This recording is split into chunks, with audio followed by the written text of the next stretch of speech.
সরকারি ছুটির প্রথম দিন থেকেই ঈদ আনন্দ ছড়িয়ে পড়েছে ঘরমুখো মানুষের মাঝে। ঈদুল আজহাকে সামনে রেখে ট্রেন, বাস, লঞ্চে বাড়ি ফিরছেন তারা। ভোর থেকে কমলাপুর রেলওয়ে স্টেশনে যাত্রীদের ভিড়। স্বজনদের সঙ্গে ঈদ উদযাপন করতে গ্রামের পথে ছুটছেন তারা। নির্ধারিত সময়েই ছেড়ে যাচ্ছে ট্রেনগুলো, নেই কোনো সময় বিপর্যয়। এতে স্বস্তি প্রকাশ করছেন যাত্রীরা। বলছেন, দীর্ঘ কর্মব্যস্ততা শেষে নিরাপদে প্রিয়জনদের কাছে ফিরে ঈদ উদযাপন করতে চান তারা। কমলাপুরে যাত্রীদের নিরাপত্তায় সব ধরনের ব্যবস্থা নিয়েছে রেলওয়ে কর্তৃপক্ষ।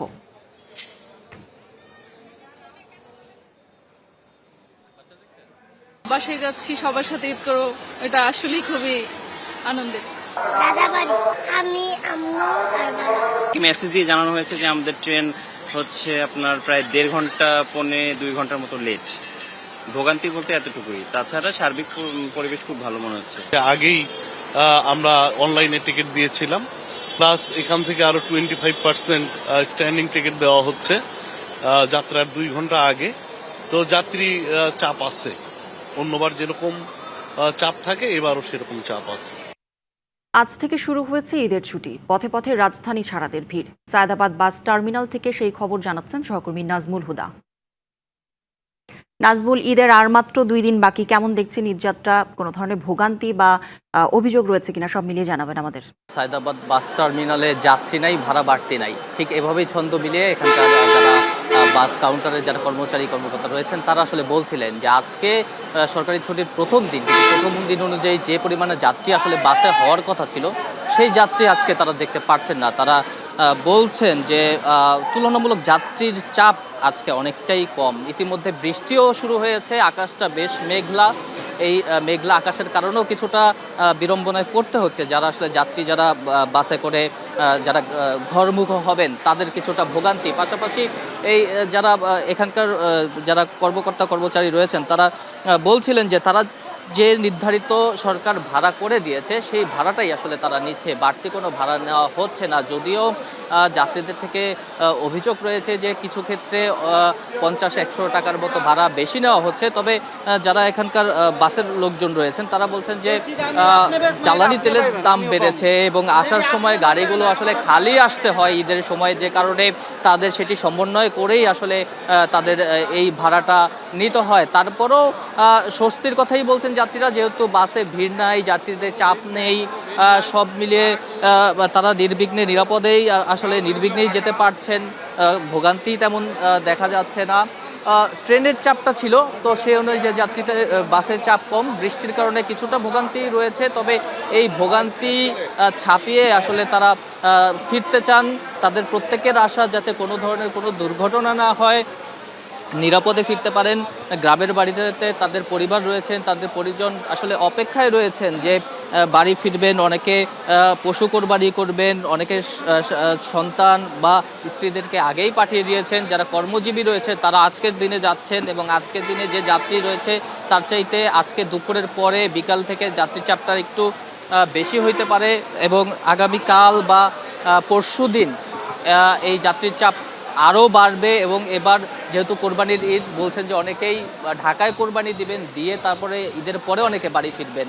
তো যে কারণে আসলে ঈদের আগে যাত্রী চাপ কিছুটা কম, এমনটাই বলছেন করি। নাজমুল, ধন্যবাদ আপনাকে। রাজধানীতে ব্যাপক নিরাপত্তা এবং ট্রাফিক ব্যবস্থাপনা গ্রহণ করেছে ডিএমপি। কোরবানির পশুর হাট ও বাস টার্মিনাল, ব্যাংক, ঈদ জামাত ও ফাঁকা ঢাকার নিরাপত্তাকে সর্বোচ্চ গুরুত্ব দিয়ে বিভিন্ন পরিকল্পনা বাস্তবায়ন করা হচ্ছে। এসব তথ্য দিয়েছেন ডিএমপি কমিশনার।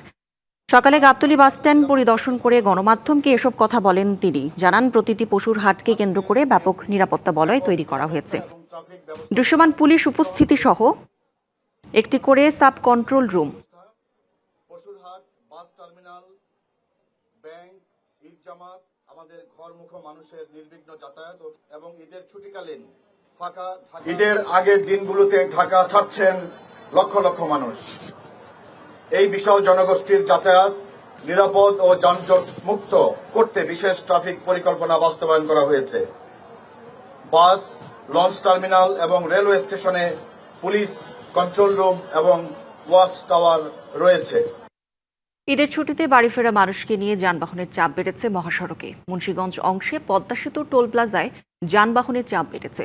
2 কিলোমিটার জুড়ে ধীর গতিতে বিড়ম্বনায় পড়েছেন যাত্রীরা। দক্ষিণের প্রবেশপথ মুন্সিগঞ্জের ঢাকা মাওয়া এক্সপ্রেসওয়েতে সকাল থেকে যানবাহনের অতিরিক্ত চাপ দেখা গেছে। বরাবরের মতো ব্যক্তিগত ছোট যান ও মোটরসাইকেলের আধিক্য দেখা গেছে। এদিকে ঈদযাত্রায় ঢাকা চট্টগ্রাম ও ঢাকা সিলেট মহাসড়কের নারায়ণগঞ্জ অংশে যানজট দেখা যায়নি। সকাল থেকে সাইনবোর্ড এলাকায় যাত্রীদের অপেক্ষা করতে দেখা গেছে। বাড়তি ভাড়ার অভিযোগ না থাকলেও বাসের জন্য দীর্ঘ অপেক্ষা করছেন যাত্রীরা। অন্যদিকে ঢাকা ময়মনসিংহ মহাসড়কে এখনো পর্যন্ত বড় ধরনের যানজটের খবর পাওয়া যায়নি। গাজীপুরের চান্দনা চৌরাস্তা, টঙ্গী ও শ্রীপুর অংশে যানবাহনের চাপ বাড়লেও ধীর গতিতে চলছে গাড়ি। ঈদযাত্রা নির্বিঘ্ন রাখতে মাঠে কাজ করছে হাইওয়ে পুলিশ ও সংশ্লিষ্ট আইনশৃঙ্খলা বাহিনী। চট্টগ্রামের সীতাকুণ্ডে আলোচিত জঙ্গল সলিমপুরে র্যাব ক্যাম্পে হামলা করেছে সন্ত্রাসী ইয়াসমিন বাহিনীর সদস্যরা। খবর পেয়ে সেনাবাহিনী, র্যাব, পুলিশের সমন্বয়ে গঠিত যৌথ বাহিনী গভীর রাত থেকে অভিযান শুরু করে। আটক করা হয়েছে বেশ কয়েকজনকে। মধ্যরাতে এই ঘটনা ঘটে। র্যাব জানায়, জঙ্গল সলিমপুরে র্যাব ক্যাম্প লক্ষ্য করে সন্ত্রাসীরা মুহুর্মুহু গুলি করে।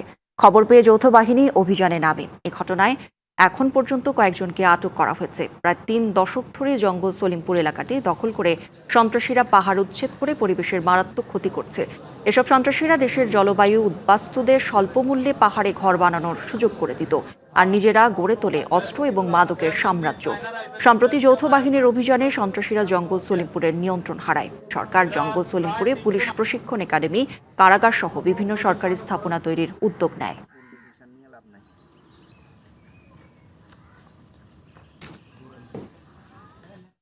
এ নিয়ে বিস্তারিত জানাতে ঘটনাস্থল থেকে সরাসরি যুক্ত হচ্ছেন সহকর্মী শহীদুল ইসলাম। শহীদুল, র্যাবের ক্যাম্পে সন্ত্রাসীদের হামলা, এখন কি পরিস্থিতি বিরাজমান জানাবেন আমাদের। জঙ্গল সলিমপুরটা আসলে সন্ত্রাসীদের অভয়ারণ্য হিসেবে পরিচিত, আমরা যতটুকু জানি। তবে গতকাল যেটা হলো, গতকাল রাত এখানে যে র্যাবের যে অস্থায়ী ক্যাম্প, যেটা আসলে 31শে মে হচ্ছে স্বরাষ্ট্রমন্ত্রী উদ্বোধন করা কথা ছিল, যেটা এই এলাকাটিকে অপরাধ মুক্ত করার জন্য সেই অস্থায়ী ক্যাম্পগুলো আসলে পূর্ণমাত্রায় ক্যাম্প হিসেবে 31শে মে স্বরাষ্ট্রমন্ত্রীর উদ্বোধন করার কথা ছিল। সেই ক্যাম্পটি আসলে সন্ত্রাসীরা ভারী অস্ত্রশস্ত্রে সজ্জিত হয়ে আসলে রাতেই আসলে গুটিয়ে দিয়েছে। এবং আপনি দেখতেই পাচ্ছেন যে আলীনগর এলাকায় যাওয়ার যে রাস্তা, সেই রাস্তার যে এই পয়েন্টে সেটা বুলডোজার দিয়ে আসলে কেটে দিয়েছে এখানকার যে সন্ত্রাসী বাহিনী, যাতে করে আসলে আইন শৃঙ্খলা বাহিনীর সদস্যরা সঠিক সময়ে সেখানে যেতে না পারে এবং তাদের গ্রেপ্তারে অভিযান যাতে না চালাইতে পারে। আরেকটা ব্যাপার হচ্ছে, এখানে শুধু এই একটি পয়েন্টে আসলে কেটে দেয় নাই, তারা আসলে মোট টোটাল 3টা পয়েন্টে আসলে রাস্তা কেটে দিয়েছে। এবং এরপরেই আসলে আইন শৃঙ্খলা বাহিনীর যে সদস্যদের অস্থায়ী ক্যাম্পে 4টা পয়েন্টে আসলে রাস্তা কেটে দেওয়া হয়েছে। এরপরে আসলে গত রাত যে 1টার দিকে আসলে যে র্যাবের অস্থায়ী ক্যাম্প, যেটা আসলে পূর্ণমাত্রা এটা 31শে মে উদ্বোধন করার কথা ছিল স্বরাষ্ট্রমন্ত্রী, সেটি তারা ভারী অস্ত্র নিয়ে আসলে এখানে বুলডোজার দিয়ে যে ক্যাম্পটি রয়েছে সেই ক্যাম্পটি আসলে অনেকটাই ভেঙে ফেলে। এবং আমাদেরকে র্যাব যেটা জানায়, তারা বলছেন যে সন্ত্রাসীরা আসলে AK-47 থেকে শুরু করে আরও যে সমস্ত অত্যাধুনিক অস্ত্র রয়েছে সেই অস্ত্রগুলো আসলে তারা ব্যবহার করেছে। এরপরে আসলে রাত 1টা থেকে 3টা পর্যন্ত আসলে র্যাব এবং আইন শৃঙ্খলা বাহিনীর সদস্যদের সঙ্গে তাদের আসলে গুলি বিনিময় হয়। এর এক পর্যায়ে আসলে পরেই আসলে সেনাবাহিনী, বিজিবি এবং পুলিশ এবং র্যাবের যে যৌথ বাহিনীর অভিযান, সেটা আসলে তারা পুরো এলাকাকে আসলে 3টার পরে ঘিরে ফেলে এবং ঘিরার পরে থেকে তারা আসলে অভিযানে নামে। এবং অভিযানে নেমে তারা আসলে প্রায় 15 থেকে 20 জন সদস্যকে তারা আসলে আটক করেছে। এবং এরপরেই তারা আসলে র্যাব যেটা জানায় যে আসলে এখানে যে অস্থায়ী ক্যাম্পটা ছিল সেটা আসলে অনেকটা ভেঙে দিয়েছে। এবং তারা বলছেন যে এখানে যে সন্ত্রাসী ইয়াসিন গ্রুপ রয়েছে, সেই ইয়াসিন গ্রুপের সদস্যরা আসলে এই কাজটি করেছেন। এবং পাশাপাশি তারা যেটা বলছেন যে এখানে এই যে 3100 একরের যে জঙ্গল সলিমপুরটা রয়েছে, যে জঙ্গল সলিমপুরের আসলে দুইটা ব্লক রয়েছে, একটা হচ্ছে ছিন্নমূল এলাকা আর একটা হচ্ছে অলিনগর এলাকা। সেই অলিনগরে আসলে যে ক্যাম্পটা ছিল সেই ক্যাম্পটা আসলে গুটিয়ে দিয়েছে এখানকার যে ইয়াসির বাহিনী রয়েছে, সেই ইয়াসির বাহিনী। তবে সব মিলে র্যাব যেটা বলছে, সন্ত্রাসী ইয়াসির বাহিনীর প্রধান যে ইয়াসির, তাকে গ্রেপ্তারে তারা আসলে সর্বাত্মক চেষ্টা করছে এবং অভিযান অব্যাহত আছে। এই ছিল চট্টগ্রামের জঙ্গল সলিমপুর থেকে আমার কাছে দেখা সবশেষ খবর। শহীদুল, ধন্যবাদ আপনাকে। সিলেটে 3 জন সহ বরিশাল ও ময়মনসিংহে হাম উপসর্গে 5 শিশুর মৃত্যু হয়েছে। 24 ঘন্টায় সিলেটে হামের উপসর্গে মারা যাওয়া 3 শিশুর মধ্যে শহীদ শামসুদ্দিন আহমদ হাসপাতালে 1 বছর বয়সী একজন ও এমএজি ওসমানী মেডিকেল কলেজ হাসপাতালে 8 এবং 4 মাস বয়সী 2 শিশুর মৃত্যু হয়। এ নিয়ে বিভাগে মৃত্যুর সংখ্যা বেড়ে দাঁড়িয়েছে 55 জনে। বর্তমানে সিলেট বিভাগের বিভিন্ন হাসপাতালে হামের উপসর্গ নিয়ে চিকিৎসাধীন রয়েছেন 270 জন রোগী। স্বাস্থ্য অধিদপ্তর জানিয়েছে, চলতি বছরে মারা যাওয়া শিশুদের মধ্যে 4 জনের শরীরে ল্যাব পরীক্ষায় হাম শনাক্ত হয়েছে। বাকি শিশুরা হামের উপসর্গ নিয়ে মারা গেছে। তাদের অধিকাংশই হৃদরোগ, নিউমোনিয়া, শ্বাসকষ্ট, জন্ডিস সহ নানা জটিল রোগে ভুগছিল। যার কারণ হিসেবে শিশুদের পুষ্টিহীনতাকে দায়ী করছেন চিকিৎসকরা। এদিকে বরিশাল ও ময়মনসিংহে আরও 2 শিশুর মৃত্যু হয়েছে। প্রতিনিয়ত হাসপাতালে বাড়ছে হাম উপসর্গের রোগীর সংখ্যা। সিলেটে অব্যাহত রয়েছে হাম ও রুবেলার সংক্রমণ এবং প্রাণহানি। 24 ঘণ্টায় বিভাগে হাম উপসর্গে মৃত্যু হয়েছে আরও 3 শিশুর। সিলেটের হাম পরিস্থিতি নিয়ে সবশেষ খবর জানাতে সরাসরি যুক্ত হচ্ছেন সহকর্মী তাওহিদুর রহমান শাহ। তাওহিদ, শিশু মৃত্যুর সংখ্যা তো দিন দিন বেড়েই চলেছে। আমরা দেখছিলাম যে সিলেটে 24 ঘণ্টায় আরও 3 শিশুর মৃত্যু হয়েছে। হাসপাতালে রোগীর চাপ কেমন দেখছেন এবং টিকা কার্যক্রম নিয়ে কি তথ্য রয়েছে আপনার কাছে জানাবেন। কৌরি, আমি এখন রয়েছি সিলেটের একমাত্র হাম ডেডিকেটেড যে হাসপাতাল শহীদ শামসুদ্দিন আহমদ হাসপাতালে, এবং এই হাসপাতাল থেকে ইতিমধ্যে আমরা দেখছি যে রোগীর চাপ কিন্তু রয়েছে এবং 55 জন কিন্তু হামের উপসর্গ নিয়ে ইতিমধ্যে মারা গিয়েছেন, এবং এর মধ্যে গেল 24 ঘন্টায় আসলে 3 জন শিশুর মৃত্যু হয়েছে। তো সবসময় নতুন নতুন রোগী এসে ভর্তি হচ্ছেন। এই মুহূর্তে বৃষ্টি হচ্ছে, কিন্তু রোগীর স্বজনরা রোগীদের পাশে আছেন এবং হাসপাতালের চিকিৎসকরাও তারা দায়িত্ব পালন করছেন। একটি বিষয় আপনাকে জানিয়ে রাখি, আজকে যে 3 শিশুর মৃত্যু হয়েছে তাদের মধ্যে সুনামগঞ্জের দোয়ারাবাজারের আফসরনগরের রমজান আলীর 14 মাসের এক ছেলে মহসিন, সিলেট সদর উপজেলার পীরগাঁওয়ের মাজেদের 8 মাসের ছেলে মাঝারুল এবং মৌলভীবাজার সদরের বড় কাপনের মিলু মিয়ার 4 মাসের কন্যা শিশু তানিয়া। একটি বিষয় জানিয়ে রাখি যে শহীদ শামসুদ্দিন আহমদ হাসপাতালে চিকিৎসাধীন অবস্থায় যে শিশুর মৃত্যু হয় সে 1 বছর বয়সী ছিল এবং এমএজে ওসমানী মেডিকেল কলেজ হাসপাতালে চিকিৎসাধীন অবস্থায় 8 মাস এবং 4 মাস বয়সী 2 শিশুর মৃত্যু হয়। একটি বিষয় জানিয়ে রাখি, হামের যে টিকা সেটি কিন্তু 9 মাস বয়সের পরে দিতে হয়। তো এই বছর বিশেষ করে সিলেটে যে সকল শিশুর মৃত্যু হচ্ছে তাদের অনেকেরই টিকার বয়স হয়নি। সেক্ষেত্রে মায়েদের শরীরে হচ্ছে যে পরিমাণ শিশুরা যে পুষ্টি পাওয়ার কথা সেটি না পাওয়ার কারণটাই বলছেন, এবং সিলেটের যে টিকাদানের চিত্র সেটি প্রায় শেষ পর্যায়ে। ডাক্তাররা বলছেন যে একদম টিকাদানের যে কার্যক্রম সেটি শেষ হওয়ার 1 মাস পর আসলে বোঝা যাবে যে সেই টিকা কতটুকু কার্যকর হচ্ছে, এবং প্রতিদিনই হাসপাতালগুলোতে নতুন নতুন রোগী আসছেন এবং এখনও আসছেন। ডাক্তাররা বলছেন যে হামের উপসর্গ নিয়ে যদি যাদের কোনো উপসর্গ ধরা পড়ে সেক্ষেত্রে চিকিৎসকের পরামর্শ নিতে, এবং হামের যে জটিলতা সেই জটিলতায় অপুষ্টির পাশাপাশি টিকাদানে অনীহাকে অনেকে দায়ী করছেন। তো সব মিলিয়ে ছিল আমার কাছে সিলেটের শামসুদ্দিন আহমদ হাসপাতাল থেকে হামের সবশেষ। তাওহিদ, ধন্যবাদ আপনাকে।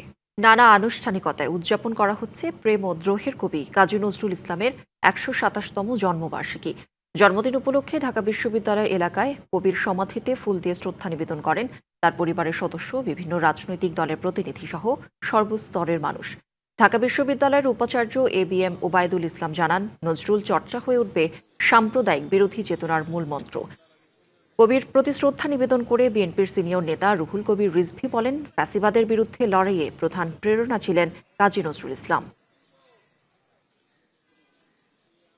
দেশ জয় করার জন্য বলুন, আমাদের নিজেদের জীবন জয় করার জন্য হলেও নজরুলের গান আর কবিতা আমাদের সঙ্গে থাকবে, এবং তিনি আমাদের জাতীয় কবি। এবারে বোধহয় সরকারিভাবে ঘোষণা করা হয়েছে, এটাও একটি আনন্দের বিষয়, অনেক আনন্দের বিষয়। আমাদের উপর যখন রিমান্ডে নিপীড়ন করা হতো তখন নজরুলের গান আমাদেরকে টিকে থাকার জন্য, আমাদের প্রতিরোধের যে অন্তর্প্রেরণা সেটা জাগিয়ে তুলত নজরুলের গান, কবিতা এবং সাহিত্যকর্ম। এবার গাবতলী পশু হাটের খবর জানবো। সবশেষ পরিস্থিতি জানাতে সরাসরি যুক্ত হচ্ছেন সহকর্মী আরিফুল ইসলাম। আরিফ, গতকাল থেকে তো আনুষ্ঠানিকভাবে কোরবানির পশুর হাট শুরু হয়েছে এবং 2 দিন বাকি আর মাত্র ঈদের। দেখছিলাম যে হাটে যথার্থ পশু থাকলেও ক্রেতাদের সমাগম নেই খুব একটা। তো রাজধানীতে তো বৃষ্টি শুরু হয়েছে, হাটের এখন পরিস্থিতি কি, সব মিলিয়ে জানাবেন। কৌরি, হাটের সবশেষ পরিস্থিতি একটু জানতে চাই যে গাবতলী স্থায়ী কোরবানির পশুর হাট এছাড়াও আর অন্যান্য যে হাটগুলো রয়েছে পর্যাপ্ত গরু রয়েছে, কিন্তু এখনও বিক্রেতারা দাম ছাড়ছেন না। সেই অভিযোগটা কিন্তু বরাবরই বলছেন ক্রেতারা, এবং কি ক্রেতারা এটাও বলছেন যে যতটুকু আসলে দাম নয় তার থেকে অধিক দাম চাওয়া হচ্ছে। আর যেহেতু আরও 2 থেকে 3 দিন বাকি আছে, তো সেক্ষেত্রে তারাও অপেক্ষা করছে, এবং কি ব্যাপারীরা যারা আসছেন তারাও কিন্তু বলছেন যে দাম তুলনামূলক আসলে সেভাবে চাওয়া হচ্ছে না। তারপরেও যে বিষয়টা, যেহেতু এখন একটু গরম আবার বৃষ্টি হয়েছে, তাই ক্রেতার সমাগমটা কিছুটা হলেও কম। তবে একটি বিষয় জানিয়ে রাখি যে যেহেতু আজকে থেকে সরকারি ছুটি ঘোষণা করা হয়েছে, ঈদের ছুটি হয়েছে, তাই তারাও আশাবাদী যে দুপুরের পর বা সন্ধ্যার পর থেকে ক্রেতা সমাগমটা বৃদ্ধি পাবে এবং কি ন্যায্য মূল্য পাবে সেই প্রত্যাশাও কিন্তু করছেন ব্যাপারীরা। তবে বৃষ্টির জন্য কিছুটা হলেও ক্ষতি হয়েছে। আর দেখতে পাচ্ছেন যে ক্রেতা সমাগমটা কিন্তু বেলা গড়ার সঙ্গে সঙ্গেও কিছুটা হলেও বেড়েছে। আমরা যখন এসেছি এই গাবতলী কোরবানি পশুর হাটে তখন কিন্তু ক্রেতা সমাগমটা খুব একটা ছিল না, তবে এখন বৃদ্ধি পেয়েছে। আর পাশাপাশি একটি বিষয় জানিয়ে রাখি যে এই গাবতলী কোরবানি পশুর হাটকে কেন্দ্র করে ঢাকা উত্তর সিটি কর্পোরেশনের প্রশাসক এসেছেন এবং কি ডিএমপি কমিশনার তিনিও কিন্তু এসেছেন, পরিদর্শন করেছেন। হাট নিয়ে তিনি সার্বিক নিরাপত্তা বিষয়ে সন্তুষ্ট প্রকাশ করেছেন ডিএমপি কমিশনার থেকে শুরু করে এবং কি ঢাকা উত্তর সিটি কর্পোরেশনের যিনি প্রশাসক আছেন তিনি সবসময় বলে আসছেন, প্রশাসক তিনি বলছেন যে আসলে বর্জ্য ব্যবস্থাপনা নিয়ে কোনো ধরনের অবহেলা হয়নি, এমনকি কোনো রাস্তায় প্রধান সড়কগুলোতে যে কোরবানি পশুর যে বর্জ্য ফেলে রাখার যে বিষয়টা সেটা কিন্তু দেখতে পাইনি। এছাড়াও বিভিন্ন অভিযোগ আকারে বলা হয়েছিল, তাকে প্রশ্ন করা হয়েছিল যে বিভিন্ন অন্যান্য যে কোরবানি পশুর হাটগুলোতে যে কোরবানি পশুগুলোতে রাস্তায় রাখা হয়েছে সেই বিষয়ে তারা নজরদারি রেখেছেন কিনা, তারা তাৎক্ষণিকভাবে আসলে ব্যবস্থা গ্রহণ করবেন বলে জানিয়েছেন প্রশাসক। এছাড়া ডিএমপি কমিশনার তারা বলছেন যে এই উত্তর সিটিতে বা কোরবানি পশুর হাটগুলোতে যে নিরাপত্তা ব্যবস্থা বলয় রাখা হয়েছে সেটা কিন্তু একেবারে দেখার মতো। পাশাপাশি যানজট মুক্ত নির্বিঘ্নে যাতে করে যাত্রীরা ঘরে ফিরতে পারেন সেই বিষয়টাও কিন্তু নিশ্চিত করেছেন। এখন অবধি পর্যন্ত গাবতলীতে যানজটে তেমন একটা চিত্র আমরা দেখিনি, এমনকি কোরবানি পশুর হাটের যে নিরাপত্তা ব্যবস্থা জোরদার করা হয়েছে সেই বিষয় কিন্তু তিনি তুলে ধরেছেন। তো সবকিছু মিলে বলা যায় যে আসলে দেখার অপেক্ষা বিকেল বা সন্ধ্যার পর থেকে ক্রেতার সমাগমটা বা বেচা বিক্রি কতটা বৃদ্ধি পাচ্ছে। এই ছিল এখান থেকে সবশেষ করে। সাদা এহরামে লাখো হজ প্রত্যাশী, চারদিকে শুধু লাব্বাইক আল্লাহুম্মা লাব্বাইক ধ্বনি। বিশ্বের বিভিন্ন প্রান্ত থেকে আসা হজ যাত্রীরা এখন সমবেত হচ্ছেন মিনার বিশাল তাঁবু নগরীতে। হজের মূল আনুষ্ঠানিকতা শুরু আজ থেকেই। আধ্যাত্মিক আবহে ধীরে ধীরে প্রাণ ফিরে পাচ্ছে সৌদি আরবের পবিত্র ভূমি মিনা। সাদা এহরামে লাখো মুসলমানের ঢল, কারো হাতে তসবিহ, কারো চোখে অশ্রু, আবার কেউ ব্যস্ত দোয়া ও তেলাওয়াতে। সৌদি সরকারের নির্দেশনা মেনে রবিবার থেকে মিনার উদ্দেশ্যে যাত্রা শুরু করেছেন হজ প্রত্যাশীরা। বাংলাদেশ হজ অফিস জানিয়েছে, বাংলাদেশি হজ যাত্রীদের মিনায় পাঠানোর সব প্রস্তুতি সম্পূর্ণ হয়েছে। সোমবার মিনায় অবস্থান করবেন হজ প্রত্যাশীরা।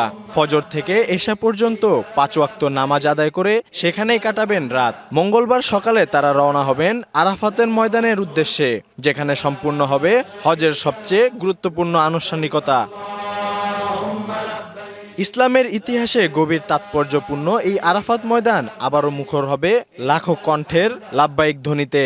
এবছর হজের খুতবা দেবেন মসজিদে নববীর প্রধান ইমাম ও খতিব শায়েখ আলী বিন আব্দুর রহমান আল হুদাইফি। খুতবার পর একসঙ্গে আদায় করা হবে জোহর ও আসরের নামাজ। সূর্যাস্ত পর্যন্ত আরাফাতে অবস্থান করাই হজের মূল বিধান। এরপর হাজিরা রওনা হবেন মুজদালিফায়।